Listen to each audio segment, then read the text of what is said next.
Welcome dear students on e English learning. आज हम पढ़ेंगे जॉन कीट्स की famous ode which is ode to a nightingale. Please हमारे channel को subscribe कीजिए, हमारी वीडियोस को लाइक एंड शेयर कीजिए और कमेंट बॉक्स में जाके कमेंट ज़रूर कीजिए। देखिए, ode to nightingale is a beautiful poem है और इसमें जो नाइटिंगेल बर्ड है उसको एड्रेस करके ये पोएम लिखी गई है। ठीक है, नाइटिंगेल क्या है? नाइटिंगेल एक बर्ड है जो कि केवल ब्यूटीफुल ही नहीं बल्कि उसकी जो आवाज़ है वो बहुत ज़्यादा क्या है, ब्यूटीफुल है। मतलब वो बहुत अच्छा गाती है वो पक्षी, और बहुत अच्छी उसकी आवाज़ है, उसका सॉन्ग बहुत अच्छा है, बर्ड भी बहुत ब्यूटीफुल है। तो उसी को एड्रेस करके पोइट ने ये पोएम लिखी है, क्योंकि हम जानते हैं ओड क्या होती है, एड्रेसिंग फॉर्म में लिखी हुई पोएम होती है। देखिए, पोएम के बारे में हम पढ़ेंगे। पोएम जो है वो 1819 में लिखी गई है और 80 लाइन्स की पोएम है जो 8 स्टेंजाज में डिवाइड है। मींस हर स्टेंजा में 10-10 लाइन्स हैं। अब हर स्टेंजा की जो राइम स्कीम है वो है A B C D E। तो एक परफेक्ट राइम स्कीम है हर एक स्टेंजा की। थीम देखिए, थीम डिस्कस करेंगे हम इस पोएम के बारे में कि फर्स्ट थीम है डेथ एंड इमॉर्टलिटी।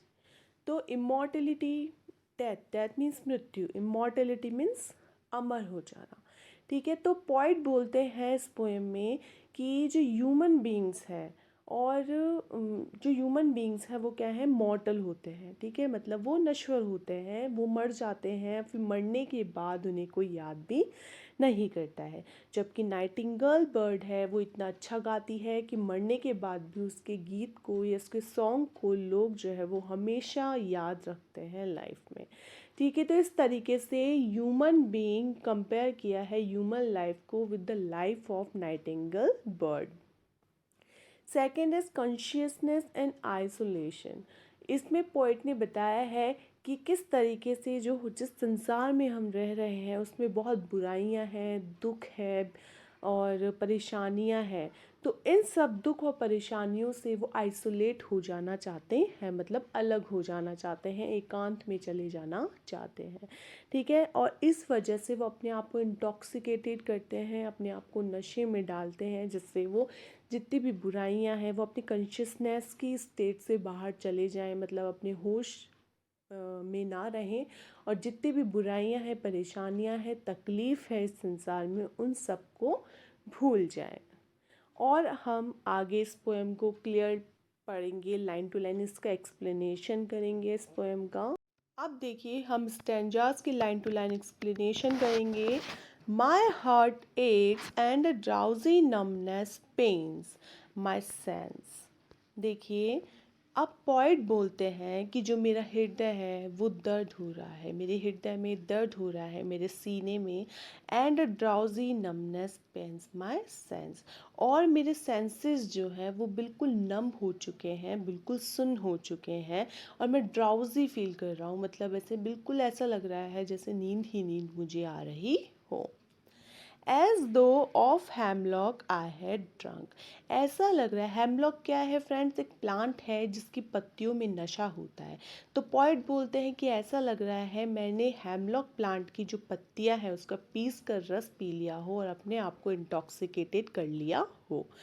और emptied some dull opiate to the drains, या 1 मिनट पास्ट, या थोड़ी ही देर पहले मैंने क्या कर लिया हो, कुछ नशीला पदार्थ, ओपिएट जो है वो एक नशीला पदार्थ होता है, तो ओपियम, अफीम, जैसे इसका सेवन मैंने कर लिया हो, उसको खा लिया हो उस नशीले पदार्थ को।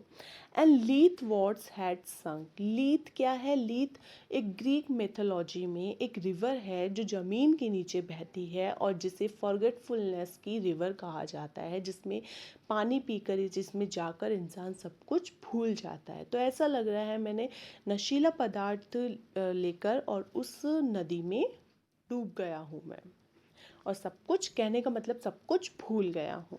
It is not through envy of the happy lot but being too happy in the happiness.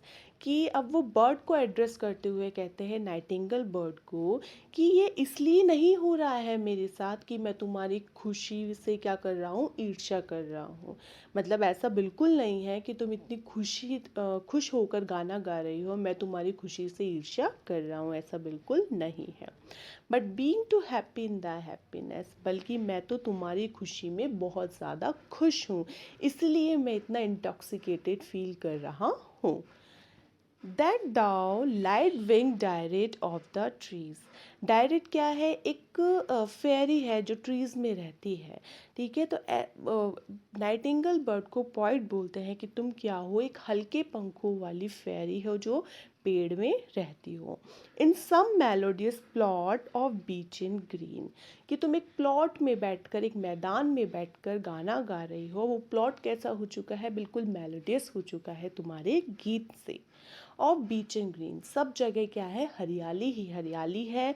And shadows numberless, और सब जगह पेड़ ही पेड़ है, और उनकी शेडो में, उनकी छाया में singest of summer in full throated ease, तुम क्या कर रही हो, गर्मियों के मौसम में बैठकर गीत गा रही हो, गर्मियों के गीत गा रही हो, बहुत आराम से, मतलब बहुत ईजीली तरीके से, खुश होकर तुम वहाँ बैठकर गीत गा रही हो।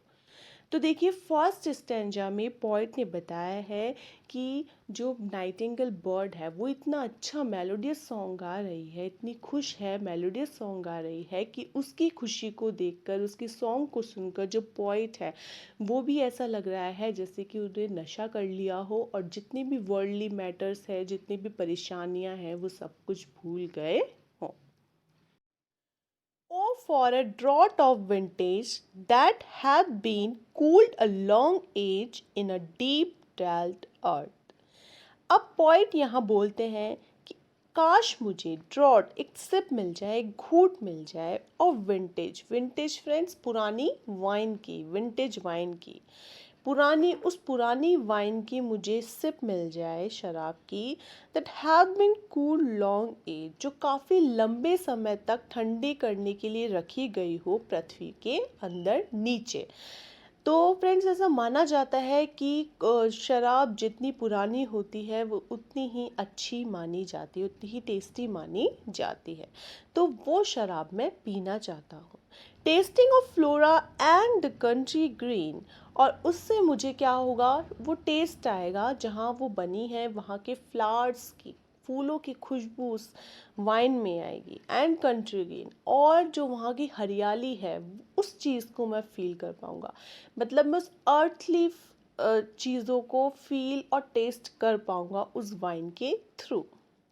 Dance in provincial song and sunburn mirth, कि वहाँ जहाँ ये वाइन बनी है, तो वहाँ का जो डांस है, लोकगीत है, या वहाँ के जो सूरज की चमक है, रोशनी है, उसकी चमक है, उसको मैं फील कर पाऊँगा उस वाइन की सिप से।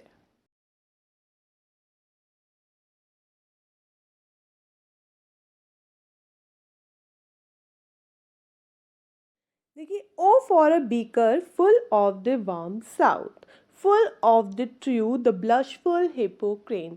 ठीक है, अब यहाँ पे पॉइंट आगे बोलते हैं कि मुझे एक बीकर, मतलब एक जग मिल जाए उस ड्रिंक का, उस शराब का, जो कहाँ से आई हो, साउथ से बनकर आई हो, जिसमें साउथ की वार्मथनेस हो, गर्माहट हो। Full of the true the blushful Hippocrene, जो ट्रुथ की तरह क्लियर हो ऐसा ड्रिंक, और जो कैसा हो, बिल्कुल हिप्पोक्रेन। हिप्पोक्रेन क्या है फ्रेंड्स, हिप्पोक्रेन है झरना। ठीक है, जिसके पानी को पीकर, ऐसे बोला जाता है कि जिसके पानी को पीकर एक पोइटिक इंस्पिरेशन मिलती है, हमें कविताएं लिखने की इंस्पिरेशन मिलती है। तो मैं उस हिप्पोक्रेन, उस झरने के पानी को पी जाना चाहता हूँ, जिसमें क्या होगा, नशा होगा। ठीक है, ब्लशफुल बोला गया है क्योंकि उसका पानी कैसा बताया गया है, रंगीन बताया गया है, कलरफुल बताया गया है, डार्क कलर का, with beaded bubbles winking at the brim and purple stain mouth. ठीक है, और जब वो जग भरा होगा उस ब्लशफुल हिपोक्रेन के वाटर ड्रिंक से, तो उसमें बीडेड बबल्स, ऊपर क्या हो उस ड्रिंक में, बिल्कुल वो बीडेड मतलब मोतियों की तरह क्या नज़र आएंगे, बबल्स मतलब बुलबुले नज़र आएंगे जो उसके ब्रिम पे चमकेंगे, उसके एजेस पे चमकेंगे। एंड पर्पल स्टेन माउथ, और जिसे पीकर मेरा माउथ कैसा हो जाएगा, पर्पल डार्क कलर के उस पर धब्बे लग जाएंगे। दैट आई माइट ड्रंक, जिसे मैं पीऊँगा। And leave the world unseen, और जिसे शायद मैं पीकर इस संसार को क्या हो जाएगा, मतलब ये संसार जो है मैं देख नहीं सकूँगा, इस संसार से मैं कहीं दूर जो है वो चले जाऊँगा, इमेजिनेशन में कहने का मतलब। And with the fade away into the forest dim, और वो बोलते हैं नाइटिंगेल को एड्रेस करके, और तुम्हारे साथ नाइटिंगेल मैं फेड गायब हो जाऊंगा, कहाँ पे, इस घने जंगल में। कहने का मतलब जब वो मैं ड्रिंक पीऊँगा, जब वो शराब पीऊँगा, तो उसके नशे में मैं इस संसार को बिल्कुल क्या कर दूँगा, पीछे छोड़ दूँगा, और तुम्हारे साथ इस फॉरेस्ट में, जंगल में की गहराई में क्या हो जाऊंगा, फेड हो जाऊंगा, गायब हो जाना चाहता हूँ या हो जाऊंगा। क्यों? क्योंकि आपने देखा ही होगा कि वो जो वर्ल्ड है, संसार है, इससे काफ़ी दूर उस नाइटिंगेल की जो दुनिया है उसमें चले जाना चाहते हैं, सब कुछ भूल कर। ठीक है, देखिए next stanza. Fade far away, dissolve and quite forgot, what thou among the leaves has never known.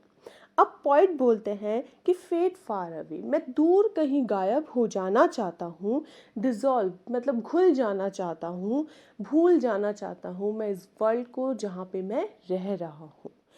What thou among the leaves has never known, क्योंकि तुम यहाँ पे इस संसार में वो सब कुछ है जो तुमने नहीं जाना है, उन पत्तियों के बीच में रहकर। ये नाइटिंगेल को एड्रेस करके पॉइंट बोलते हैं कि यहाँ ऐसी ऐसी चीज़ है संसार में जो तुम कभी ना जान सकती हो, ना जान पाई हो, क्योंकि तुम अपनी दुनिया में अलग उन पत्तियों के बीच में रह रही हो। इसलिए मैं भी इस संसार से गायब हो जाना चाहता हूँ तुम्हारे साथ। The weariness, the fever, the fret, here where men sit and hear each other groan. अब इस संसार में क्या है, वेयरीनेस, चारों तरफ थकान ही थकान है, बीमारियां हैं, परेशानियां हैं। हियर वेयर मैन सेट, और ये सब चीज़ वहाँ है जहाँ इंसान बैठा हुआ है, जहाँ इंसान ने जन्म लिया है, जहाँ वो रहते हैं।